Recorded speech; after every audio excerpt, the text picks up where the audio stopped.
বাংলাদেশের সর্বশেষ গুরুত্বপূর্ণ আপডেট সংবাদে আপনাকে স্বাগত। শুরুতে সংবাদ শিরোনাম, পরে বিস্তারিত। শুরুতেই জানিয়ে দিব, বাংলাদেশে কমছে ভারতের প্রভাব, আঞ্চলিক রাজনীতির নতুন মোড়। ছাত্র জনতার গণ আন্দোলনের মুখে গত 5 আগস্ট প্রধানমন্ত্রীর পদ থেকে ভারতে পালিয়ে গেছে শেখ হাসিনা। এরপর থেকে তিনি ভারতেই অবস্থান করছেন। আর শেখ হাসিনা সরকারের পতনের পর বাংলাদেশে ভারতের প্রভাব কমছে বলে মনে করছেন বিশেষজ্ঞরা। এরপর জানিয়ে দিব, র্যাবের গাড়ি থেকে আওয়ামী লীগ নেতাকে ছিনে নিল বিএনপি নেতারা। গাজীপুরের টঙ্গীতে র্যাবের হাত থেকে কবিরউদ্দিন ব্যাপারী 50 নামে এক আওয়ামী লীগ নেতাকে ছিনিয়ে নেওয়ার অভিযোগ উঠেছে 2 বিএনপি নেতা এবং তাদের সমর্থকদের বিরুদ্ধে। এ সময় র্যাবের গাড়ি ঘিরে ধরে বিএনপির নেতারা। আজ রাত 8টার দিকে টঙ্গী বাজার সংলগ্ন আনারকলি সিনেমা হল এলাকায় এই আওয়ামী লীগ নেতাকে ছিনিয়ে নিয়ে যায় তারা। এই ঘটনার পরপরই টঙ্গীতে চাঞ্চল্যকর পরিস্থিতি সৃষ্টি হয়েছে। এবারে জানাবো, বিএনপির 2 গ্রুপের সংঘর্ষ, গুলিবিদ্ধ আহত 7। নাটোরের বড়াই গ্রামে চান্দাই ইউনিয়ন বিএনপির কমিটি দিয়ে দ্বন্দ্বের কারণে 2 গ্রুপের সংঘর্ষে অন্তত 6 জন গুলিবিদ্ধ সহ 7 জন আহত হয়েছে। এ সময় বিএনপি এবং আওয়ামী লীগের অন্তত 14টি দোকান এবং 9টি বাড়ি ভাঙচুর করা হয় রোববার রাত এবং সোমবার সকালে উপজেলার চান্দাই ইউনিয়নের দাসগ্রাম এলাকায় দফায় দফায় এ হামলা এবং সংঘর্ষের ঘটনা ঘটে। জানিয়ে দিব, উত্তপ্ত রাখাইন রাজ্য সীমান্তে 30টি পয়েন্ট দিয়ে বাংলাদেশে ঢুকছে রোহিঙ্গারা।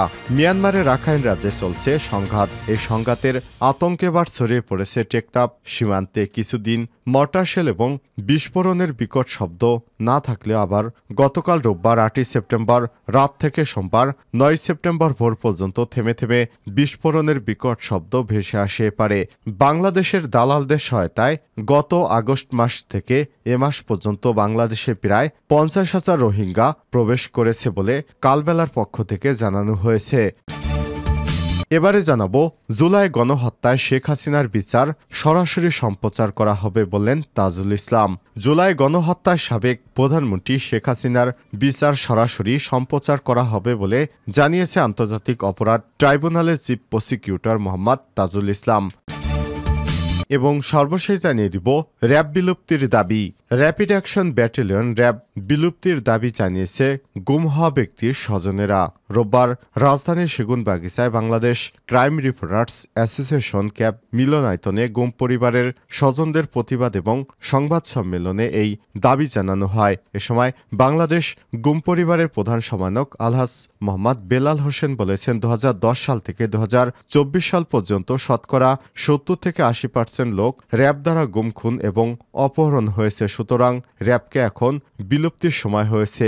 নানা রকম ক্রসফায়ারের নামে নাটক সাজিয়ে অন্যায়ভাবে পাখির মতো মানুষকে তারা গুলি করে হত্যা করেছে। 2010 সাল থেকে 2024 সাল পর্যন্ত র্যাবে দায়িত্বে থাকা ডিজি, অ্যাডিশনাল ডিজি, ডিবির প্রধান ও ডিজিএফআই এর প্রধান সবাইকে আইনের আওতায় এনে শাস্তির দাবি জানাচ্ছি। মেজর অবসরপ্রাপ্ত সাজ্জাদ আহমেদ র্যাবের সোর্স হিসেবে কাজ করতেন। প্রতিটি সোর্সে আমরা বিচার চাই। র্যাপিড অ্যাকশন ব্যাটালিয়ন র্যাব বিলুপ্তির ঘোষণা করে নতুন বাহিনী হিসেবে রূপান্তর করা হোক। বাংলার মানুষ র্যাবকে দেখতে চায় না, তারা একটি সন্ত্রাসী বাহিনী হিসেবে অস্ত্রের মুখে জিম্মি করা বিশ্ব দরবারে পরিচিত বাহিনী। প্রিয় দর্শক, এতক্ষণ শুনছিলেন সংবাদ শিরোনাম, এবারে বিস্তারিত। তবে তার আগে বন্ধুরা, অনুরোধ থাকবে এই সংবাদটিতে একটি লাইক দিন। এই চ্যানেলে আপনি নতুন হয়ে থাকলে আমাদের সংবাদটি দেখতে দেখতে চ্যানেলটি সাবস্ক্রাইব করে রাখুন। কমেন্ট করে আপনার মূল্যবান মতামত জানিয়ে দিন বন্ধুরা, আপনি বিশ্বের কোন দেশ থেকে বা বাংলাদেশের কোন স্থান থেকে আমাদের সংবাদটি দেখছেন এবং শুনছেন। এবারে বিস্তারিত। বাংলাদেশে কমেছে ভারতের প্রভাব, আঞ্চলিক রাজনীতির নতুন মোড়। ছাত্র জনতার গণ আন্দোলনের মুখে গত 5 আগস্ট আওয়ামী লীগের পদ থেকে শেখ হাসিনা সরকার পালিয়ে ভারতে চলে গেছে। এরপর থেকে তিনি ভারতেই অবস্থান করছেন। আর শেখ হাসিনা সরকার পতনের পর বাংলাদেশে ভারতের প্রভাব কমতে শুরু করেছে। দ্য গার্ডিয়ানে হান্না এলিস পিটারসনের এক নিবন্ধনে দাবি করা হয়েছে, শেখ হাসিনার সঙ্গে ভারতের ক্ষমতাসীন দল বিজেপি এবং বিরোধী দল কংগ্রেসের ঘনিষ্ঠ সম্পর্ক রয়েছে। এ সম্পর্কের কারণে বাংলাদেশ ভারতের সবচেয়ে ঘনিষ্ঠ এবং বিশ্বস্ত আঞ্চলিক মিত্র হতে পেরেছিল। অন্য প্রতিবেশী দেশের সঙ্গে ভারতের সম্পর্ক খারাপ থাকলেও শেখ হাসিনার কারণে বাংলাদেশ ছিল তাদের অত্যন্ত বিশ্বস্ত সঙ্গী। পাশাপাশি আঞ্চলিক রাজধানীতে চীন ব্যাপকভাবে অন্য দেশগুলোতে প্রভাব বিস্তার করলেও বাংলাদেশে তা সম্ভব হয়নি। এ অবস্থায় গত 5 আগস্ট শেখ হাসিনা সরকারের পতনের পর অনেক হিসাব নিকাশ উল্টে গেছে।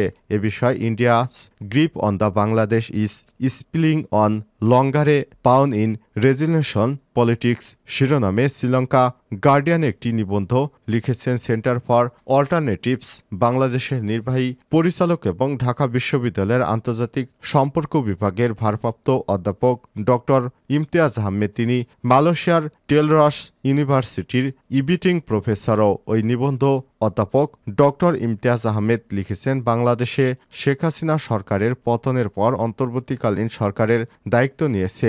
এ অবস্থায় ভারত বাংলাদেশের সঙ্গে তাদের সম্পর্ক কিভাবে নেভিগেট করে তা প্রকাশের জন্য আগামী 3 থেকে 6 মাস হবে গুরুত্বপূর্ণ। তবে বাংলাদেশে প্রভাব কমছে ভারতের এবং ঢাকার সঙ্গে দেশটির সম্পর্কের কোনো দিকে যাবে সেই বলও এখন রয়েছে নয়াদিল্লির কোর্টে।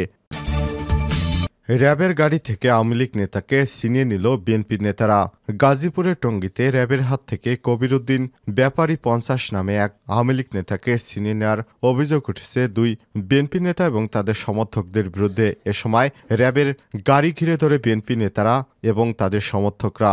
রোববার রাত 8:30টার দিকে টঙ্গী বাজার সংলগ্ন আনারকলি সিনেমা হল এলাকায় এই আওয়ামী লীগ নেতাকে ছিনিয়ে নেওয়া হয়। এই ঘটনার পর টঙ্গী এলাকায় চাঞ্চল্যের সৃষ্টি হয়েছে। সোমবার দুপুর 1টার দিকে বিষয়টি নিশ্চিত করেছে র্যাব 1-এর অধিনায়ক কর্নেল জাহিদ। কবিরউদ্দিন ব্যাপারী স্থানীয় 45 নম্বর ওয়ার্ড আওয়ামী লীগের যুগ্ম আহ্বায়ক এবং বিএনপির 2 নেতা হলেন 45 নম্বর ওয়ার্ড বিএনপির যুগ্ম সম্পাদক হালিমউদ্দিন ব্যাপারী এবং একই ওয়ার্ড বিএনপির যুব বিষয়ক সম্পাদক সমীর উদ্দিন ব্যাপারী। তারা টঙ্গীর বউবাজার এলাকার মৃত আক্কাস আলী ওরফে আক্কু ব্যাপারীর ছেলে। বিএনপির 2 গ্রুপের সংঘর্ষ, গুলিবিদ্ধ সহ আহত 7। নাটোরের বড়াই গ্রামে চান্দাই ইউনিয়ন বিএনপির কমিটি নিয়ে দ্বন্দ্বের কারণে 2 গ্রুপের মধ্যে সংঘর্ষে অন্তত 6 জন গুলিবিদ্ধ, 7 জন আহত হয়েছেন। এ সময় বিএনপি এবং আওয়ামী লীগের অন্তত 14 দোকান এবং 9টি বাড়ি ভাঙচুর করা হয়। রোববার রাত এবং সোমবার সকালে উপজেলার চান্দাই ইউনিয়নের দাসগ্রাম এলাকায় এই 2 দফায় সংঘর্ষের ঘটনা ঘটে। বিষয়টি খতিয়ে দেখতে 4 সদস্যের তদন্ত কমিটি গঠন করেছে উপজেলা বিএনপি। আহতরা হলেন ইউনিয়ন বিএনপির সাধারণ সম্পাদক রবিউল ইসলাম টিপু 39, বিএনপির কর্মী মামুন হোসেন 21, সাগর আলী 20, মশিউর রহমান 28, জাহিদ আলী 18, মেহেদি হাসান 28 এবং আওয়ামী লীগ কর্মী শাহিন মালিথা 60। ইউনিয়ন বিএনপির যুগ্ম আহ্বায়ক মিজানুর রহমান বলেন, ইউনিয়ন বিএনপির সাধারণ সম্পাদক রবিউল ইসলাম টিপু ও সাবেক সাধারণ সম্পাদক হাবিবুর রহমানের মধ্যে দীর্ঘদিন ধরে কমিটি নিয়ে দ্বন্দ্ব চলে আসছিল। গত 5 আগস্ট ছাত্র জনতার বিপ্লবের মাধ্যমে আওয়ামী লীগ সরকারের পতনের পর পৃথকভাবে কর্মসূচি পালন করে আসছিলেন তারা।